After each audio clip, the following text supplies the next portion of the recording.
If you're looking for a new pet snake, ball pythons are the obvious choice. And today, I'm going to tell you everything you need to know to take care of one, including what nobody else will tell you.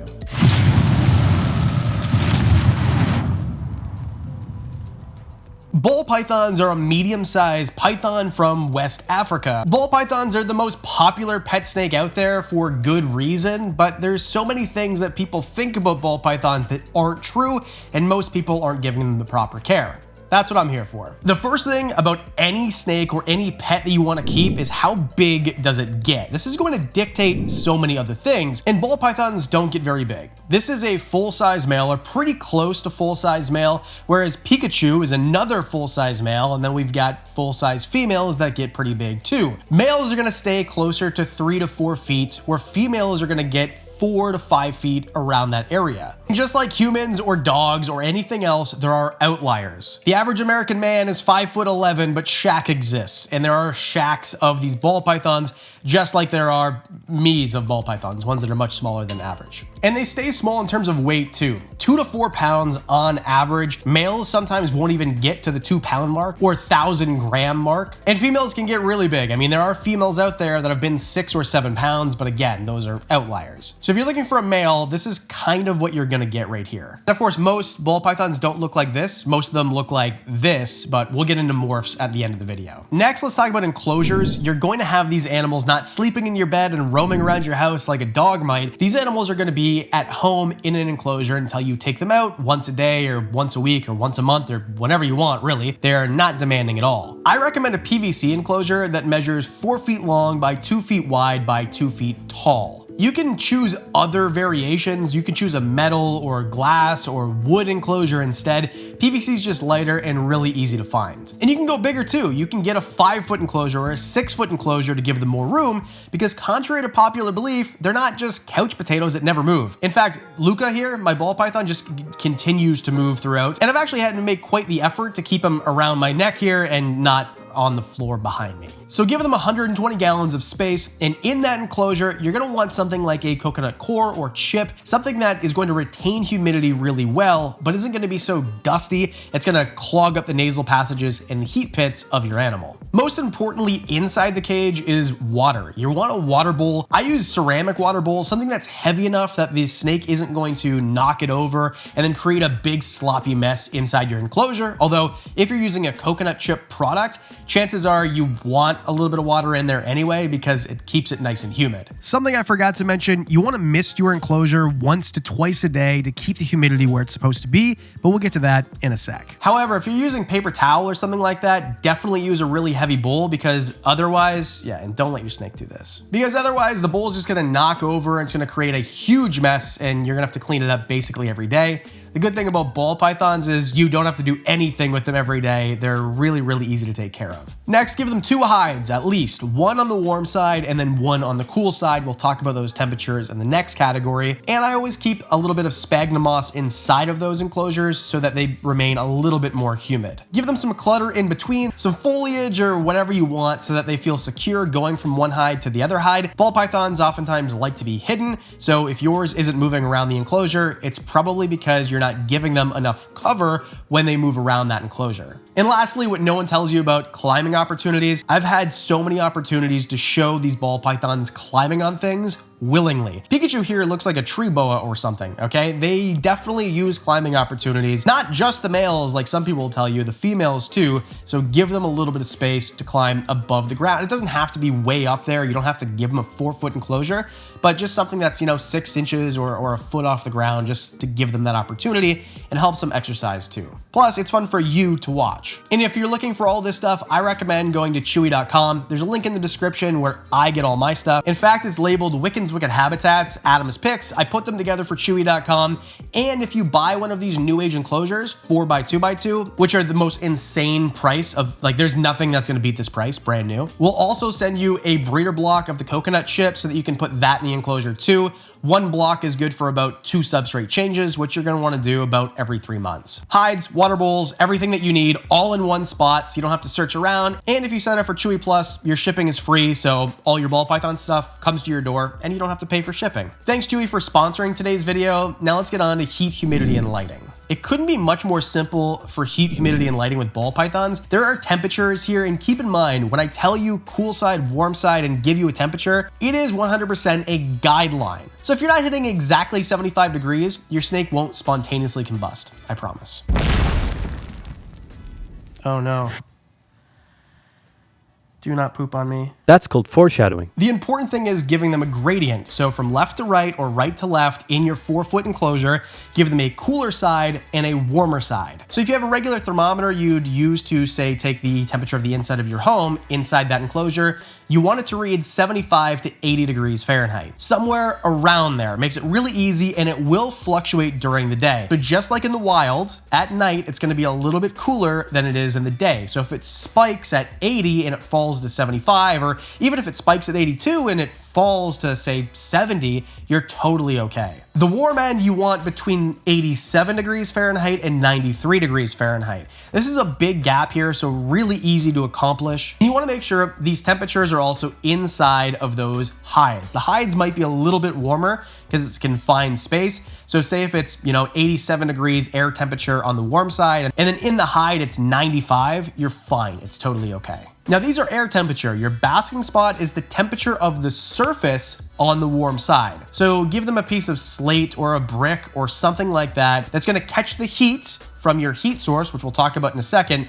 And you want that to be 98 to 102, something like that. Mine sometimes gets up to 105 for a few hours during the day. If the ball python doesn't want it, they just move. That is the hardest part, and that's really, really easy. The humidity level, people always say 50%, 40 to 50%. I disagree. I would say at very lowest, 55%. I prefer 60 on the low end, 70 on the high end. So I'd say 55 to 70, and keep in mind, it's gonna fluctuate. At night, the humidity will go higher than it is in the middle of the day. Just like outside, just like in your home. Inside the hides, I prefer them to be higher, up to 80 or even 85% humidity, and that's where your snake is gonna go to shed. For light, really simple. You can use a UVB light if you want. We did a video a couple weeks ago about UVB light and what you need to know. You can watch that for some help, but if you don't want to use UVB light for a ball python, you certainly don't have to. As long as they have a day and night cycle, so 12 hours of light, 12 hours of darkness, or it doesn't have to be that specific. Sometimes during the summer months, it's easier to do 16 hours of light and 8 hours of dark. As long as they have a clear day and night cycle, which means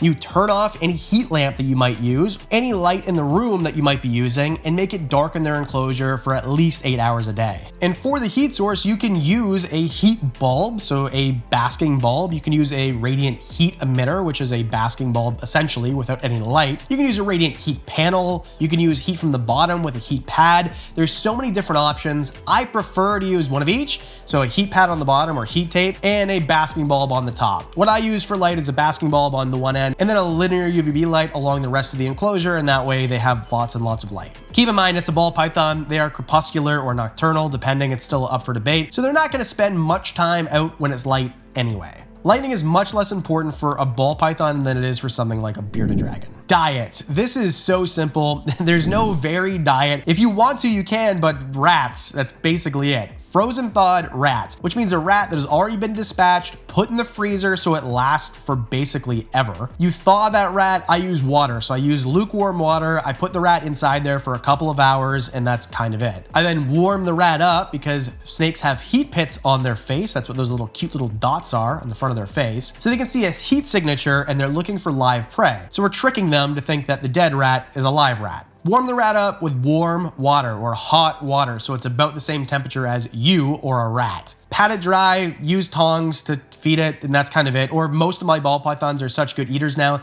I literally throw the rat into the enclosure and then I turn around and it's gone. Now, if you want to, you can vary it. They do like in the wild birds, so quail is a great option if you have, quail really easy for you to get, although rats are much, much easier. When they're very, very young, 7 days, every 7 days, into adolescence every 7 days, and then once they become adults, I feed them once every 10 days for males and once every 14 days for females, because females are bigger and get bigger meals, whereas males are smaller and get smaller meals.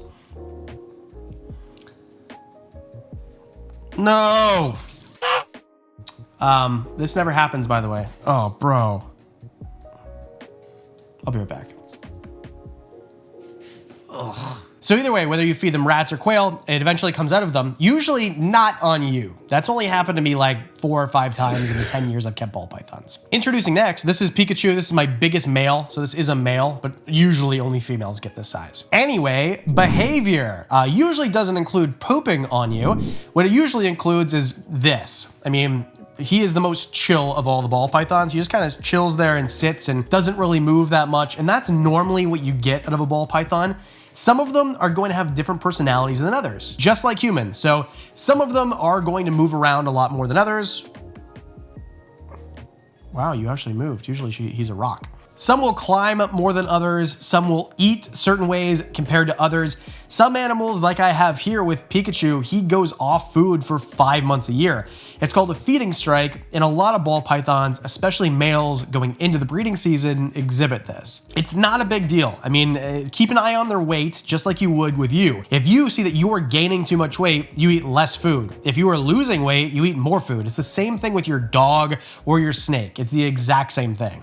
In general, they're really placid. Ball pythons aren't really known to bite their owners unless they are really, really scared. They're called ball pythons because when they're scared, they ball up to protect their head, and that's how they protect themselves from predators. If you get bit by a ball python, it's probably because you are just handling their food and they think your hand is their food, which is accidental and always your fault. If I need a snake to hand to a child that I'm very confident is going to be safe for that child, I always give them exactly this ball python, but it's always a ball python because they're big enough to be impressive, but they're not big enough to hurt you, and they don't want to hurt you. Before price, availability, and morph, the life expectancy of these guys, this is highly debated because when we first started keeping ball pythons 50 years ago, we didn't do it right, and now that we are doing it right, we see animals lasting well over 20 years. There's a ball python out there that's 62 years old, so I say if you're keeping your ball python from beginner, like from baby, from hatchling, all the way through their entire life properly, they're probably gonna live, 30-something years. To put a number on it, I'd say 20 to 30 years. I mean, this is an animal that's gonna last longer than 10 years. It's not like a gerbil where, you get your kid an animal in 3rd grade, and by the time that they're playing sports in 6th or 7th grade,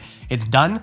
Ball pythons are not that. If you buy your kid a ball python, your grandkids are gonna meet that ball python unless you rehome it. With that said, snakes can still get cancers and sicknesses and everything just like you or I, so that can happen too. They're not immortal. Lastly, price, availability, and morph. It doesn't make sense to talk about them or want to get one if you can't or can't afford one. So first of all, the price, you can get ball pythons that are normal, looking like this one here, fettuccine, for literally free. People give them away all the time. Check Craigslist or Kijiji or whatever your classified ad is where you live in your country. At expos, a lot of the time people will just give them away because in the game of ball pythons, morphs are what matter. A morph is a mutation, usually, or a line bred trait. So for example, this is an albino. Luca, who I was holding before, the one that pooped all over me, is a leucistic. There are so many, and sometimes when you breed to get certain traits and certain looks in snakes, you get some, as a byproduct, I hate to say that, but that's kind of what it is, you get normal looking snakes, which are really unpopular to buy because there's so many cooler looking ones, although I think the wild types are very cool. So if you really want to buy one, never spend more than 50 bucks. Ever. That is ridiculous. You can buy them for 20 bucks more reasonably, even, on Kijiji or at a reptile expo. I bought my fair share of $5 and $10 normal ball pythons, but I've got a lot for free too. If you want morphs, you can get albinos now for probably 100 or 150 bucks. The leucistic that I got was from a rescue for 100 bucks, but 200 bucks is a more reasonable price. And then there's $10,000 and, $50,000 snakes too. Just pick whatever one you want. Availability, there is nothing more available in reptiles than ball pythons. The main issue with going to a lot of these expos is it's too many ball pythons to the point where it's freaking boring. Every table is ball pythons and ball pythons and ball pythons. And to me, it's like, okay, cool, show me something else. But this is good for you if you're looking for a ball python because you have a million different options. I recommend find a breeder, go on their socials, look for reviews, look for people vouching for them, and that's how I'd make my decision. Also, ways to do it online, places like Palm Street where you get great deals as well. It's just up to you if you want to do it in person, but don't buy it from big box pet stores. The way that they get their animals isn't really very ethical, and they sell them for way too much money. And morphs. We kind of touched on this, whatever color you want. I mean, there's no true purple one or true pink one or blue or whatever, but basically everything in between. So if you want a ball python that doesn't look like a ball python, you can definitely get that. I want you to tell me in the comment section below, do you have a ball python already? Are you going to get one? And if so, what morph? And if ball pythons aren't for you and you want something else, here's a whole playlist of care guides just for you, and pick whatever reptile you think is best. Because we do videos on Mondays and Thursdays, that means I'll see you in the next one.